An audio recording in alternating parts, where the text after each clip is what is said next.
Good evening, Benjamin. Can I help you? I'm afraid not, Mr. Reed. I have found a very interesting letter. Your son planned to prove his worth to the gang by stealing your medicine. Oh, I see. So the little bugger thought he could use his dad to build a reputation. The gang's recruiter was dead when I found him. Perhaps you should take better care of your son. I love my Albert, sir. Believe me. It's just... well, I'm an arsehole, I suppose. Anyway, thanks for the letter. This is for your trouble. How are you, boy? I'm not your boy, all right? Now piss off. I found the recruiter you were expecting. He's dead, but he carried a note. The Wet Boot Boys have accepted your application. I knew it! I told you I was tough enough. I'll be free soon. Free? You may soon find out that you have simply traded one set of shackles for another. You're all fancy words, none of which concern me. Go worry about someone else. I'm fine and I have a future here.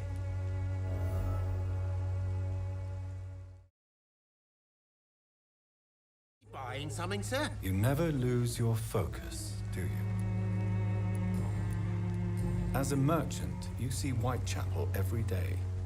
Have you noticed anything out of the ordinary recently? Well, you mean besides the epidemic, the war, and all the usual crap? As long as I can remember, this part of town has been a bottomless pit, and no sign of the bottom yet. Violence is increasing in the borough. Yeah. A few nights ago, some blokes jumped me. Came out of one of the condemned workshops. Fever, madness, something like that. Where did this happen? Why did you go there? In the closed workshops nearby. I worked there as an apprentice in better days. Now I only go to find trinkets or tools. Too bad I was mugged, though. There was good money in that little box of loot I lost.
This could be the box Lewis thought he lost.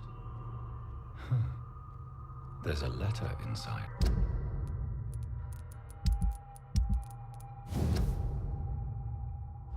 A love letter from Joe Peterson's wife, addressed to Barrett Lewis. Who should I give it to, I wonder?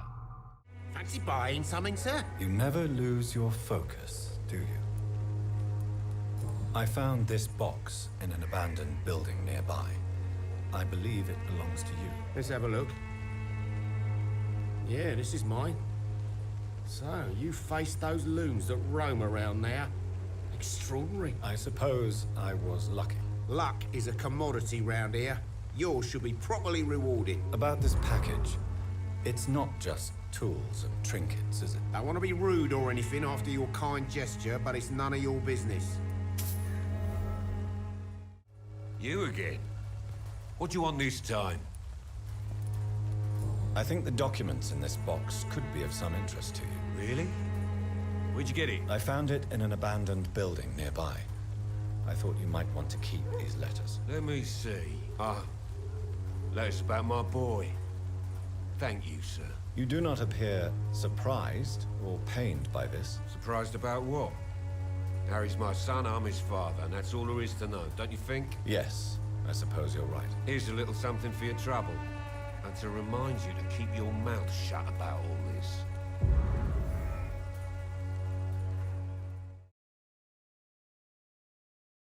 Good evening, Mr. Whitaker. It's Father Whitaker, my son. So, are you still lost in your rational delusions? Have you any friends? Any family left in these terrible times? No. But I have a disciple I see as my son. He is so devoted. I sent him to preach the good word in the heart of this corrupted city.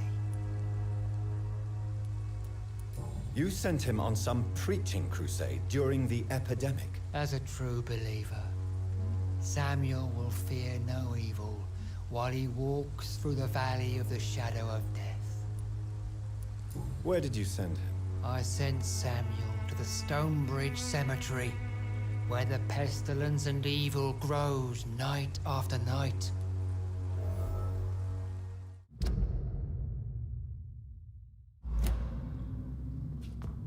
Carnage.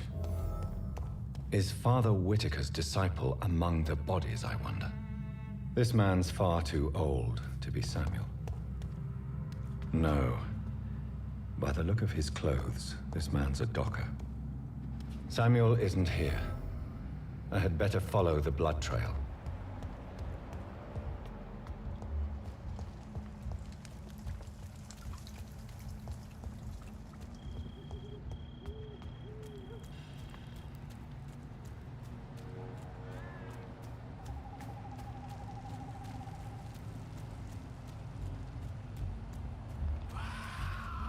As I feared, Samuel no longer preaches the good word.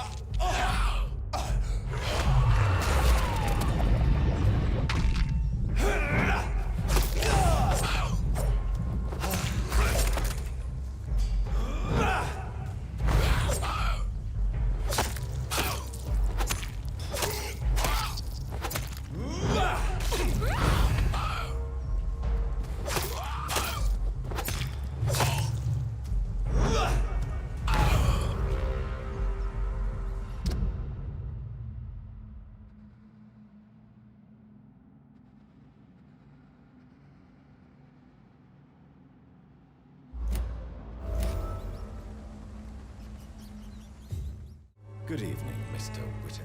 It's Father Whitaker, my son. So, are you still lost in your rational delusions? I have found Samuel, your disciple. I am afraid I have bad news. I already expected the worst. He should already have come back. He is dead, isn't he? Yes, he is now. The epidemic took him. Samuel steadily made donations to our cause. He would have rewarded you himself if you'd found me in that awful cemetery. Please accept his money.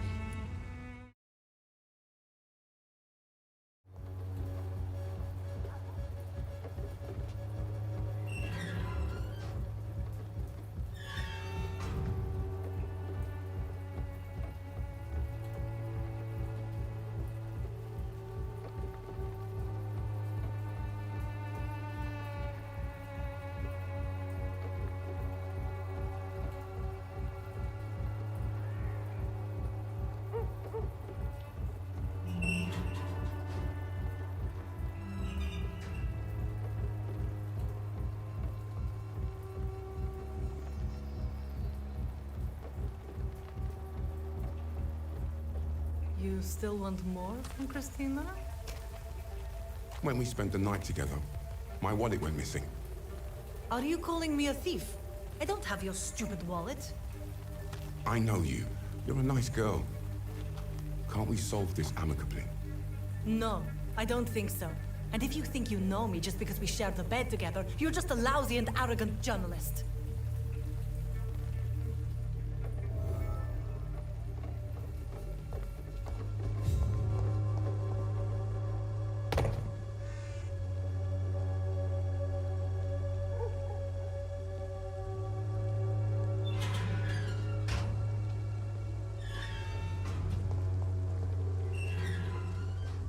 Good evening, Doctor. Can I help you? Tell me, Clayton, do you really think this young woman stole your wallet? Christina. Yes, I recently met her. A nice girl, despite her questionable conduct. How exactly did you meet Christina? During my investigation, I offered my hotel room to her to rest and get away from the street. And what happened? The next morning, my wallet and my watch had disappeared. I suppose that's what you get for being a good Samaritan. If you are going to sleep with a lady of the night, Clayton, I would advise you to be cautious. I can't really be mad at her, though. She's just trying to survive. She doesn't have many options. Was it wise to become so intimate with a woman you were supposed to interview, Clayton? Maybe it was. But I have learned to look for the inner truth and beauty in people. You're right. I know little of your situation. What can you tell me about Christina? She's very sensitive. So nostalgic about her country. I saw her cry once because she'd lost a precious souvenir from her homeland. What was it? A scarf her brother gave her before she came to England. Why are you so concerned? You seem to have something on your mind, Mr. Darby. That we could make peace if I could find it and give it back to her. But I'm afraid she lost the scarf somewhere during her night shift.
Good evening, Christina. Change your mind, Mr. Reed? Could this be the scarf you lost, Miss Popper? It is much more than a scarf to me. It is the only thing that connects me to my family and my country. Thank you so much.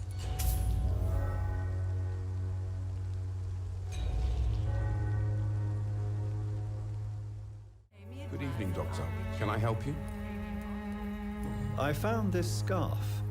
I believe its owner would be happier to receive it from you. Dr. Reed, I may be a humble and dogged reporter, but I recognize a gentleman when I see one. Take this.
What happened?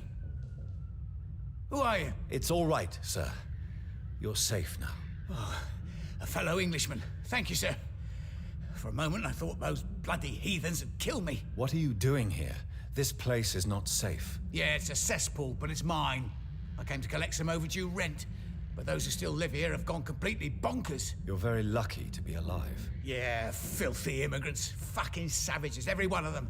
And now with this bloody fever, they're just animals. You can find safety of sorts in Uайтчепел. If you're quick and cautious, you'll be able to avoid the savages.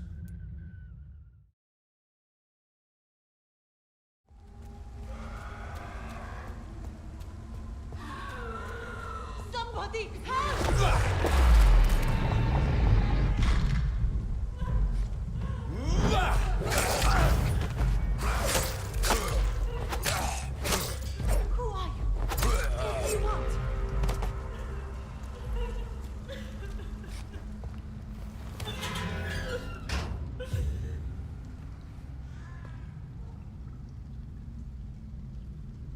Are you all right, miss?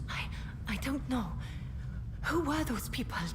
They wanted to kill me. Why? They've lost their minds in the epidemic. They won't come back for now. You seem to know a lot about them, sir. I'm Dr. Jonathan Reed. I'm investigating this disease. I am Xiaoxun. Thank you so much for helping me, Mr. Reed.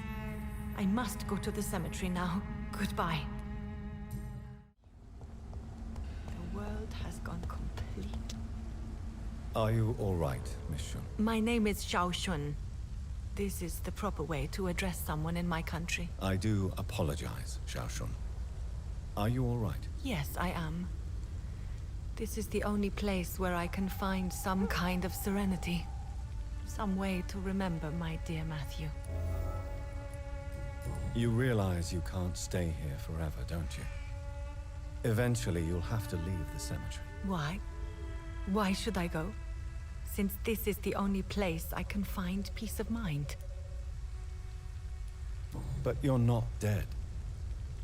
There is a difference between visiting the dead and staying with them. You sound like you're no stranger to the pain I feel. Let's just say, I too have a good reason to visit cemeteries at night. Please accept my condolences for your loss then, Dr. Reed.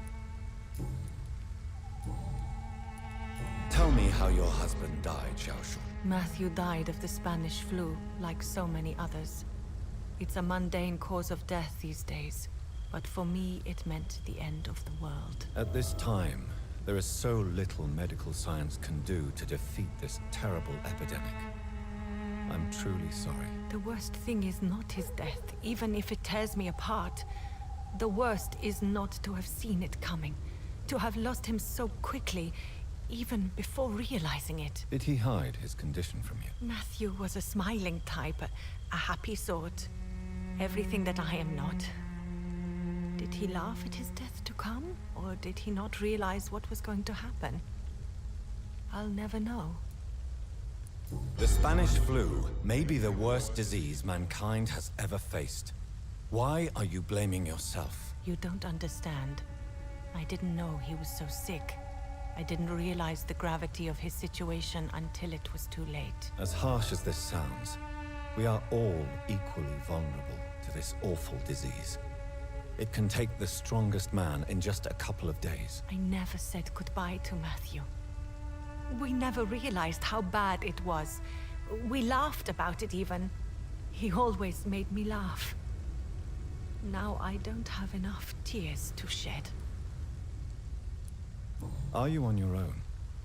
Do you have any friends or family who you could be with? I have family and friends, but I need to be here alone. One day maybe I'll go back to them, but not now. I need silence, and I need sadness.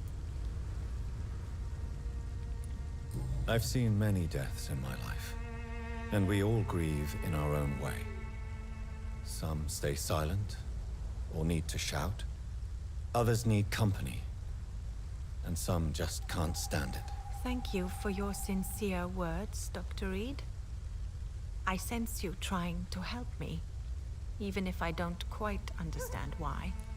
Are you a doctor yourself? Is this why you feel so guilty for not saving your sick husband? No, I am not. But I still need to blame someone for Matthew's death. And who else, if not his wife, who did not see it coming? I'm a physician, one of the best in the country. But I was unable to save my own sister, Mary. She died in my arms. Why tell me this? Is it supposed to make me feel better? No. But I wanted you to know that you have done nothing wrong. Unlike me. May I ask what caused the death of your sister? You could say she was also killed by a terrible disease. A disease I have sworn to fight and cure, no matter how long it takes. Thank you for sharing that with me, Dr. Reed. Maybe it's time we start to rebuild our lives, you and I. You should go home now. I think you're right. Cemeteries are for the dead, for they need silence too. Thank you for your honesty and your wisdom, Dr. Reed. Thank you for your company, Xiaoshun. Take care on the way home. Maybe I'll see you again in Uайтчепел. Goodbye for now.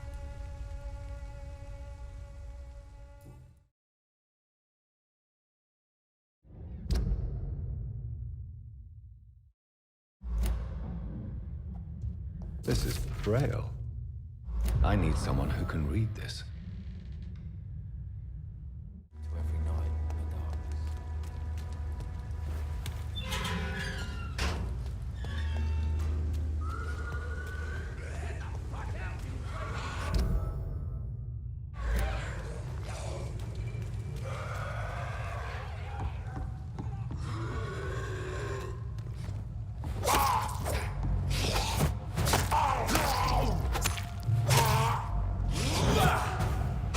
This is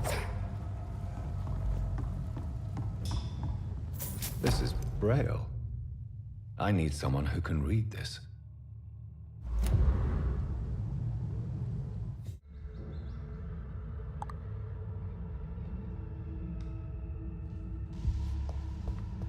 This is Braille.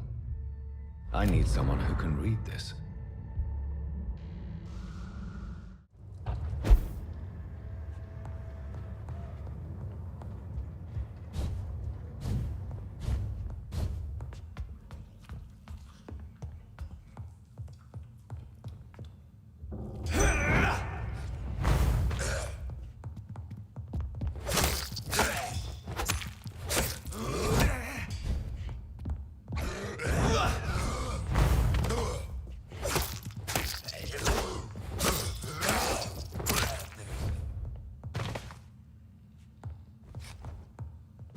Braille?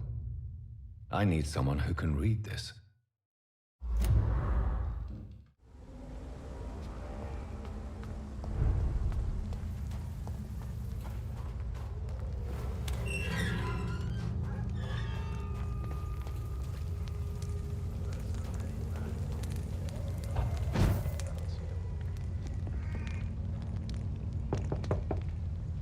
Hello, sir.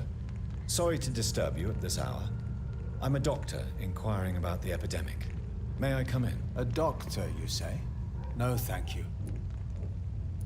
It cannot be safe for a blind man to live here alone. Let me enter, sir. I swear I mean you no harm. Well, a voice never lies, and yours clearly is the voice of a gentleman. All right, Doctor, come on in. Wandering in this part of town at night, you're either brave or a fool. So what is the name of my nocturnal visitor? I'm Dr. Jonathan Reed. As I already explained to you, I'm inquiring about the epidemic. Dr. Reed? The eminent surgeon? My God, I'd never have expected a brilliant physician like you to knock on my door. You flatter me, sir. No, sir, I am flattered. I read all your work when I still had my sight. I loved it. I'm Mason Swanborough, by the way.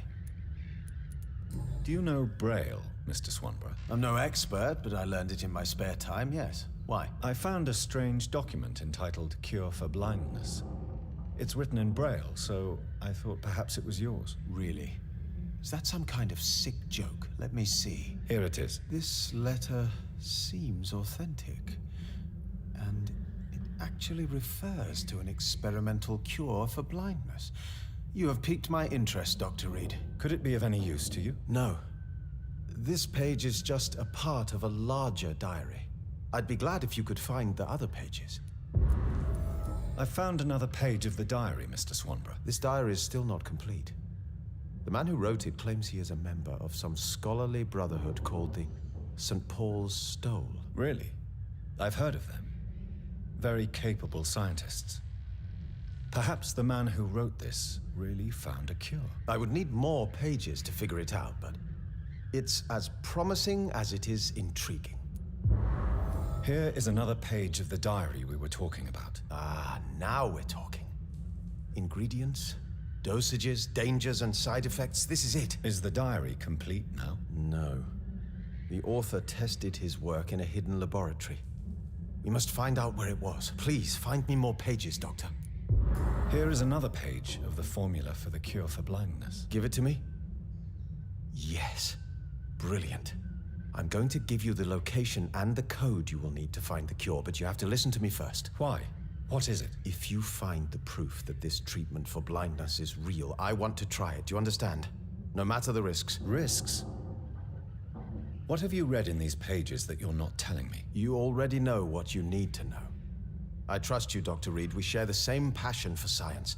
Please bring back the formula.